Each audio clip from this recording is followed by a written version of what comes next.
বাংলাদেশ পুজো উদযাপন পরিষদ চট্টগ্রাম জেলার শাখার উদ্যোগে প্রতি বৎসরের মতো এবারও চট্টগ্রামের ঐতিহ্যবাহী জেমসেন হল মাঠে 5 দিন ব্যাপী বাসন্তী পূজায় বসন্ত উৎসব ও মিলন মেলা অনুষ্ঠান আজকের থেকে শুরু হলো।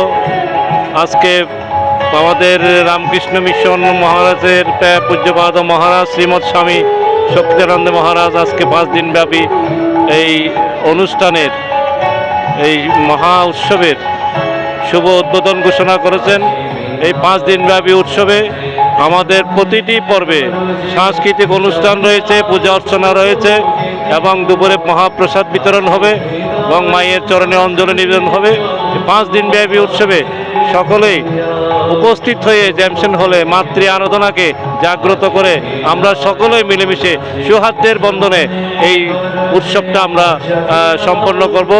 সবার সার্বিক সহযোগিতা কামনা করি। যে যেখানে রয়েছেন প্রত্যেকেই আমাদেরকে এই জেমসেন হল মাঠে সার্বিক সহযোগিতা করবেন, এই উৎসব যাতে সুষ্ঠুরূপে সুন্দররূপে সম্পাদন করতে পারি। আমরা চট্টগ্রাম জেলা পুজো উদযাপন পরিষদ সবসময় মায়ের আরাধনায় আমরা সংগঠন করি, মায়ের আরাধনায় আমরা নিয়োজিত থাকি।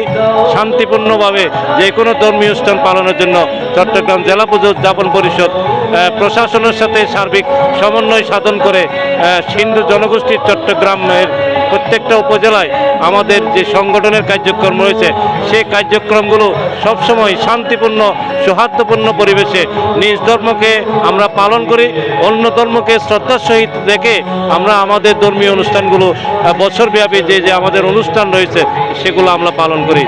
আমি চট্টগ্রামবাসীকে আমাদের এই অনুষ্ঠান সফল করার জন্য আমাদেরকে সাহায্য সহযোগিতা করবেন এই প্রত্যাশা করি। সকলে জেমসেন হলে এই উৎসব উপভোগ করবেন, সবার কাছে এই প্রত্যাশা রইল।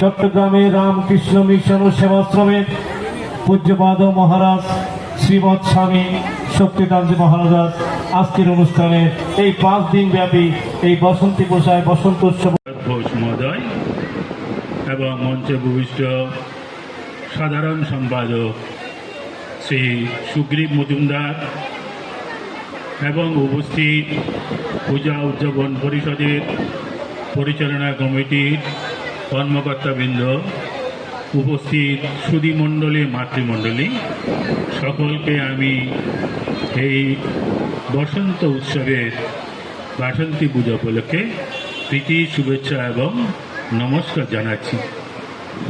আমরা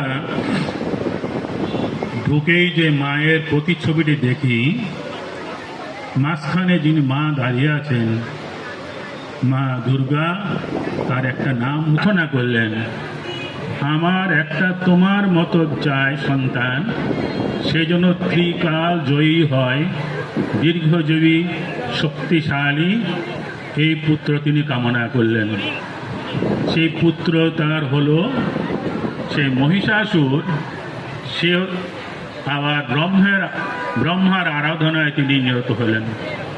ব্রহ্মার কাছে তিনি বর চাইলেন যে আমি যেন কোনো দেব দানবের কাছে আমার যেন কোনোদিন মৃত্যু না হয়।